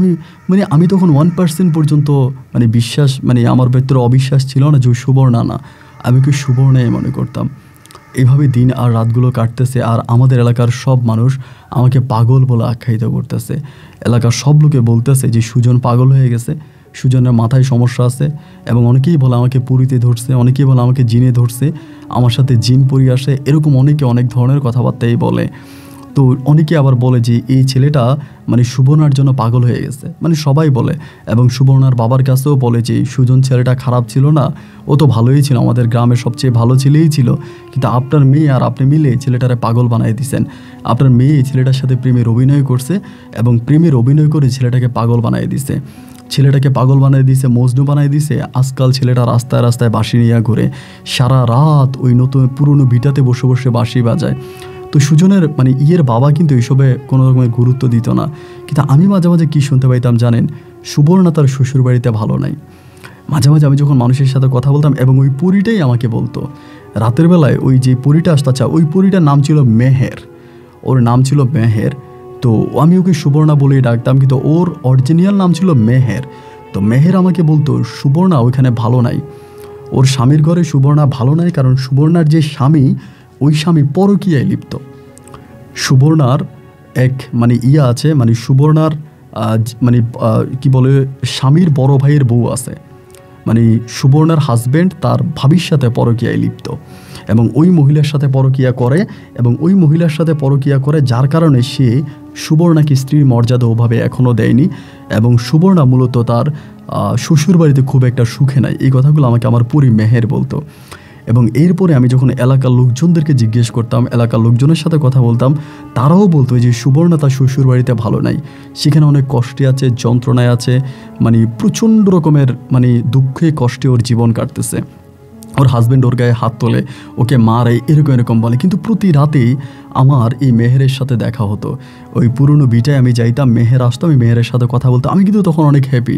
মেহের আমাকে খাবার খাওয়াইতো, কিন্তু এলাকার লোক আমাকে পাগল বলে ডাকতো। ছোটো ছোটো পিচ্ছি বাচ্চারাও আমাকে পাগলা সুজন বলে ডাকে। আমাকে দেখলে বলে, ওই দেখ পাগলা সুজন আসতেছে, সবাই আমাকে পাগলা সুজন বলে ডাকতো। কী করবো বলেন, আমার তো আসলে কিছু করার ছিল না। আমি সবাই আমাকে যেভাবে বলতাম এইভাবেই মেনে নিতাম বা এইভাবেই সহ্য করতাম। আমার বলতো, ওই দেখ পাগলা সুজন আসছে, ওই পাগলা সুজন আসছে, এগুলো বলে। কিন্তু আমি আসলেই কি পাগলা সুজন ছিলাম আমি জানি না। আমার আল্লাহ তাআলাই ভালো জানে যে আমার সাথে কি হয়েছে বা কেন হয়েছে। এরকম করে 1 দিন 2 দিন 3 দিন সময়গুলো কাটতেছে। এরকম করে কাটতে কাটতে প্রায় আমি 9 মাসের মতোই সুবর্ণার সাথে প্রেম চালিয়ে যাই, মেহেরের সাথে, পুরি মেহেরের সাথে প্রেম চালিয়ে যাই। তো ওরে তো আমি পাইতাম, দিনের বেলায়ও দেখতাম মাঝে মাঝে, রাতের বেলায় তো প্রতি রাতেই পাইতাম। এরকম করতে করতে একটা সময় আমারে মেহের বলতেছে যে কালকে সুবর্ণা তার স্বামীকে ডিভোর্স দিয়ে দিবে, আমারে বলে। আমি বললাম, কি বলো, স্বামীকে ডিভোর্স দিয়ে দিবে? বলে হ্যাঁ, সুবর্ণা সিদ্ধান্ত নিয়েছে, সুবর্ণা ডিভোর্স দিয়ে দিবে। মেহের আমাকে এটা বললো, এবং পরের দিন আমি জানতে পারলাম এলাকার লোকজনের মুখে মুখে সুবর্ণা তার স্বামীকে ডিভোর্স করে সে তার বাড়িতে চলে আসছে, আবারও চলে আসছে। বাট এইসবে আমার কোনো কিছু যায় আসে না। ও ডিভোর্স হয়ে যাক, ওর যাই হোক, ওর যেটাই হোক, এইসবে আমার কিছু যায় আসে না, কারণ আমার কাছে তো আমার মেহের আছে এবং আমি আলটিমেটলি আমার মেহেরকে নিয়ে অনেক ভালো আছি। মেহের আমাকে অনেক ভালোবাসে, আমিও মেহেরকে অনেক ভালোবাসি। এরকম করতে করতে সুবর্ণা তার বাড়িতে চলে আসার পরে 2-3 দিন আমাকে খবর দিছে ওর সাথে দেখা করার জন্য, কিন্তু আমি দেখা করিনি। বেশ কিছুদিন পরে একদিনও বিকেলবেলা আমাদের বাড়িতে আসছে। আমাদের বাড়িতে আসার পরে আমারে ডাকতেছে ঘরের মধ্যে। আমার মা ওরে বকাবাদ্য করতেছে, তুই এখানে কেন আসছিস, তুই এই জায়গায় কেন আসছিস। আমার মায়ের বকা শুনেও দাঁড়িয়ে আছে। পরে আমাকে ডাক দিল, ডাক দেওয়ার পর আমি বেরোইছি। বেরোয়ার পরে আমারে বলতেছে, ভালো আছো? আমি বললাম, হ্যাঁ আলহামদুলিল্লাহ ভালো আছি। ও আমারে বলে, তোমার সাথে নাকি পরি আছে। আমি বললাম, কে বলছে? বলে, এলাকার লোকজনে বলতেছে। আমি বললাম, জানি না। বলে, তোমার পরীকে দিয়ে আমার সংসারটা ভাঙাই দিলা? এমনিই বলে। আমি বললাম, আরে আমার পরীকে দিয়ে আমি তোমার সংসার ভাঙতে যাব কেন? আমার পরী কি তোমার সংসার ভাঙছে? বলে, হ্যাঁ আমার পরীই তো তোমার সংসারটা ভেঙে দিছে। আমি তো কবিরাজের বাড়িতে গেছি, অনেক কবিরাজে বলছে যে তোমার সাথে একটা পরী আছে, ওই পরীটা আমার সংসারটা ভেঙে দিছে। আমি তখন বললাম, দেখো সুবর্ণা, এইসব কথা আমার ভালো লাগে না, তুমি চলে যাও। ও আমাকে বল, আমার তো সংসার ভেঙেই গেল, তো এখন একটু আমার সাথে কথা বললে কি হয়? আমি বললাম, তো ঠিক আছে কথা বলো। এবার এই দিন কথা বললে, এবং সে প্রতিদিন আসতো আমাদের বাড়িতে। তো ও যে আসতো, আবার মেহের এটা জানতো। রাতের বেলা আমি যখন যাইতাম, বাঁশি বাজাইতাম, মেহের আমারে বলতো যে ও আসে। আমি বললাম, আসে। মেহের তখন হাসে। আর ওই সময় যে আমি বাঁশি বাজাইতাম ভাই, শুধুমাত্র মেহের শুনতে পাইতো। এটা হচ্ছে আরেকটা অবাক করা বিষয়। আমি ওখানে প্রতি রাতে বাঁশি বাজাইতাম, কিন্তু আমি জেনে বাঁশি বাজাইতাম তার থেকে একটু দূরে আরেকটা বাড়ি আছে, ওইখানে লোকেরাও শুনতে পাইতো না।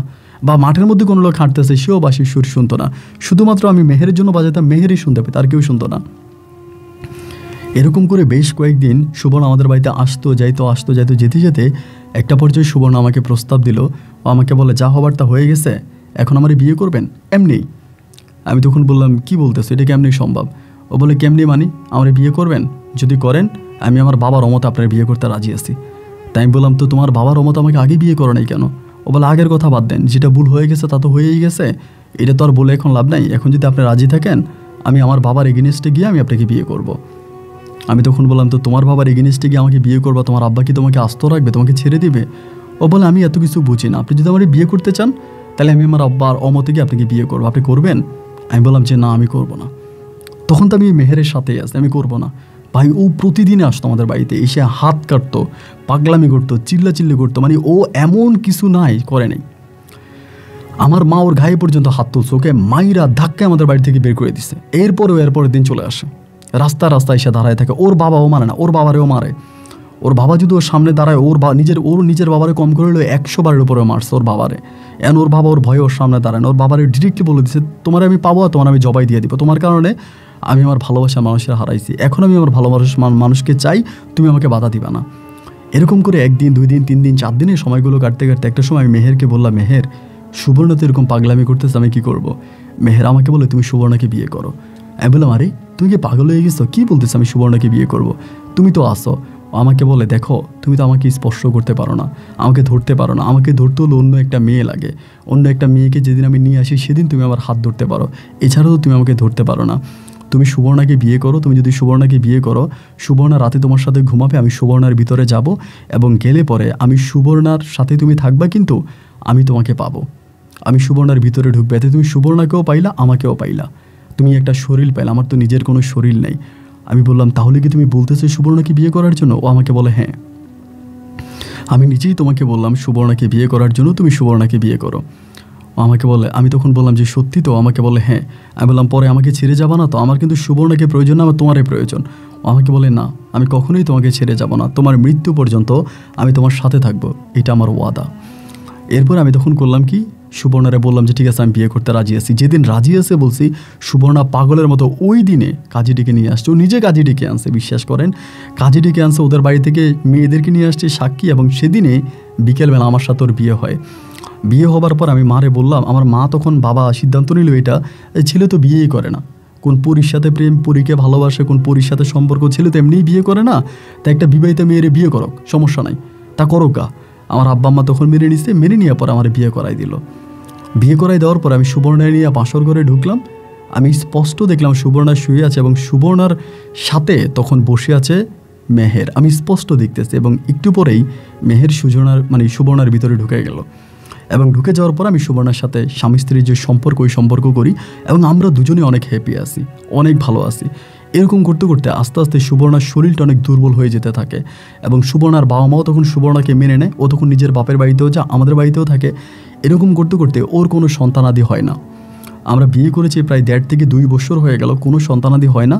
এবং সন্তান না হওয়ার জন্য সুবর্ণা তখন বিভিন্ন কবিরাজের দ্বারস্থ হয়, এবং কবিরাজের কাছে গেলে পরে কবিরাজরা তখন বলে যে ওনার সাথে মানে ওর উপরে একটা পরীর আসর আসতে, ওই পরীটা ওর উপরে আসে, এই জন্য মানে আমাদের সন্তান হয় না। আমি যখন মেহেরকে জিজ্ঞেস করি, মেহের আমারে বলে যে না, তোমার বউয়ের অন্য সমস্যা আছে, যার জন্য তোমার বউয়ের ঘরের সন্তান হচ্ছে না, আমার কোনো দোষ না। এরকম করতে করতে একটা সময় সুবর্ণা আমারে জিজ্ঞেস করে, আসলেই কি কোনো পরী এসে আমার উপর রাতের বেলায় আসর করে?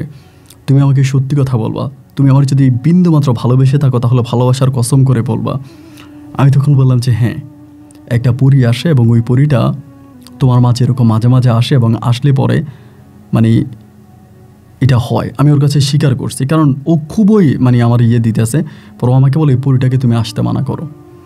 আমি বললাম কেন? বলে মানা করো, আর পরীটাকে আসতে মানা করো, আমরা সন্তান নেব। আমি বললাম দেখো, পরীটা না আসলেও কিন্তু আমাদের সন্তান হবে না। পরে ও বলে তুমি পরীটাকে আসতে মানা করো, আমি তাবিজ ব্যবহার করব। তো এর আগে কিন্তু আমি ওকে তাবিজ ব্যবহার করতে দিতাম না, এবার আমি ওকে তাবিজ ব্যবহার করার অনুমতি দিলাম। তখনও তাবিজ ব্যবহার করতেছে, কিন্তু আমি দেখতাম ওর সাথে শারীরিক সম্পর্ক আমি যখন করি, মেহের তখন পাশে দাঁড়ায় থাকতো, কিন্তু মেহের কোনো জেলার্স হতো না, কষ্ট পাইতো না, ও হাসতো।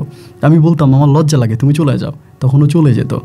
তো এরকম দেখতো, আয়সা আয়সা দেখতো। এরকম করতে করতে একটা সময় আমি বুঝতে পারি যে আমি একটা স্বাভাবিক জীবন আসতে চাই। আমার একটা এই পরি আমার লাইফটাকে পুরো যেন অন্যরকম করে দিচ্ছে, কারণ ওর তো কোনো শরীর নেই।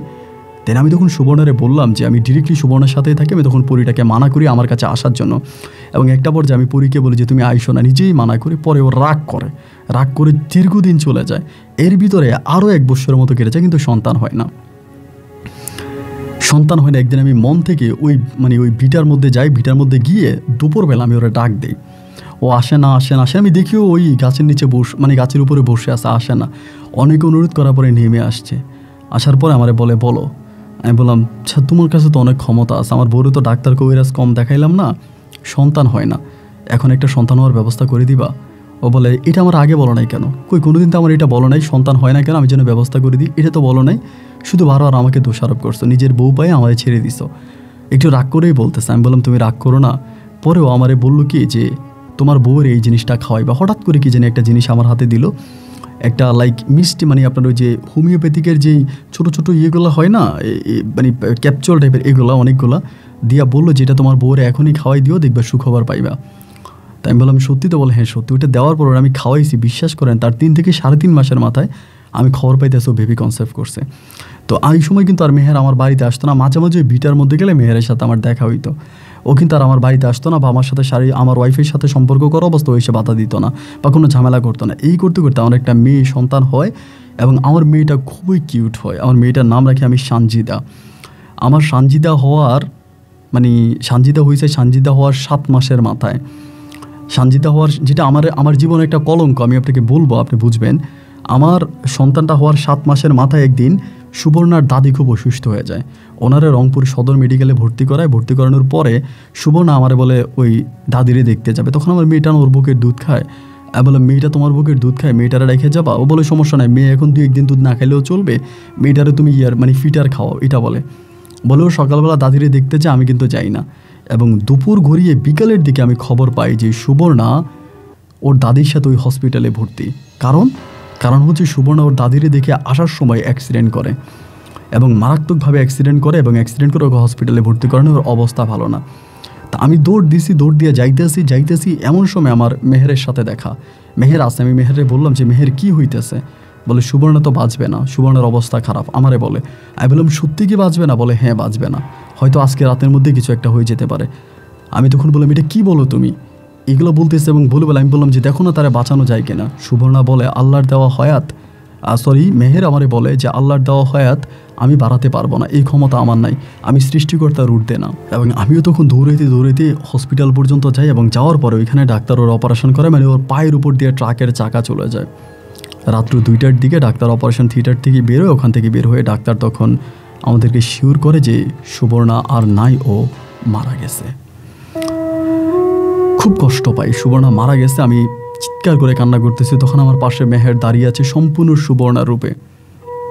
আমি বললাম আমার মেয়েটার কী অবস্থা? মেহের বলে তোমার মেয়েটা ভালো আছে। মেয়েটা তখন আমার বাড়িতে, বলে তোমার মেয়ে ভালো আছে। এরপরে সুবর্ণা মারা গেল। সুবর্ণাকে আমি দাফন কাফন করলাম। সুবর্ণা দাফন কাফন হয়ে গেল। আমার মেয়ে সানজিদা আপনারা কি বলবো, এখন পর্যন্ত আমার বর্তমানে আমার মেয়ের বয়স প্রায় আপনার 16 বৎসর কি 17 বৎসর এরকম। আপনি চাইলে আমার মেয়ের সাথে কথা বলেন, যদি আমার কথা বিশ্বাস না করেন আপনি ফোন করতে পারেন, এটা আমার ফোন নাম্বার। আমার মেয়ে ওই সুবর্ণা মারা যাওয়ার পর থেকে আজকের এই দিন পর্যন্ত একটা দিনের জন্য ও বলতেছে যে আমার এমন কোনো দিন নেই যেদিন আমি আমার মাকে দেখি নাই। প্রতিদিন মেহের ওর কাছে আসতেছে, ওর সাথে গল্প করতেছে, ওর সাথে কথা বলতেছে, এবং মেহের ওর মায়ের মতোই ওর সাথে আছে। আমি প্রতিদিন দেখে ও মেহেরের সাথে কথা বলে। আমি মেহেরকে শুধু আমি দেখতে পাই, আমাদের পাড়ার অন্য কেউ, যেমন আমার বাবা ছিল, মা ছিল বা অন্যরা ছিল, তারা কেউই দেখতে পায় না। সুবর্ণা কি সুন্দর করে, মানে মেহের কি সুন্দর করে কথা বলতেছে, মানে সানজিদার সাথে একেবারে সুবর্ণা রূপে আমি দেখতে পেয়েও বসে আছে।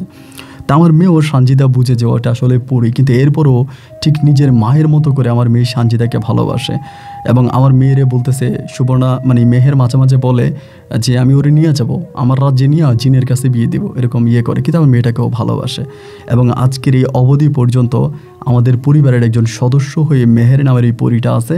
আমাদের পরিবারের সাথে ওর অনেক ভালো সম্পর্ক, আমাদের বিপদে আপদে আমাদের সাথে থাকে এবং আমাদেরকে বিভিন্নভাবে ওর সাহায্য সহযোগিতা করে।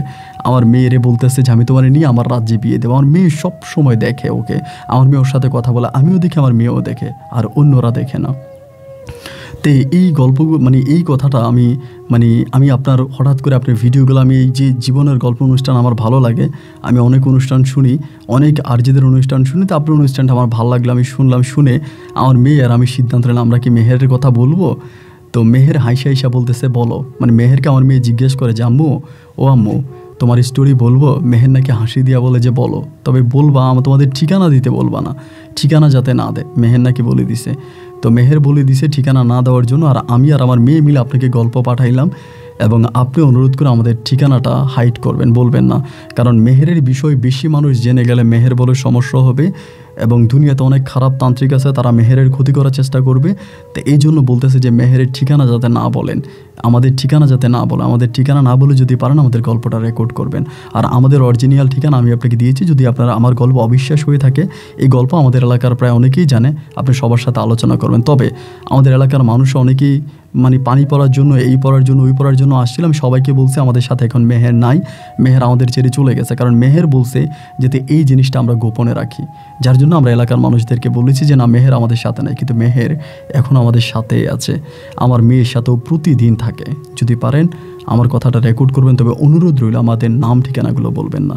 ভালো থাকবেন, আসসালামু আলাইকুম।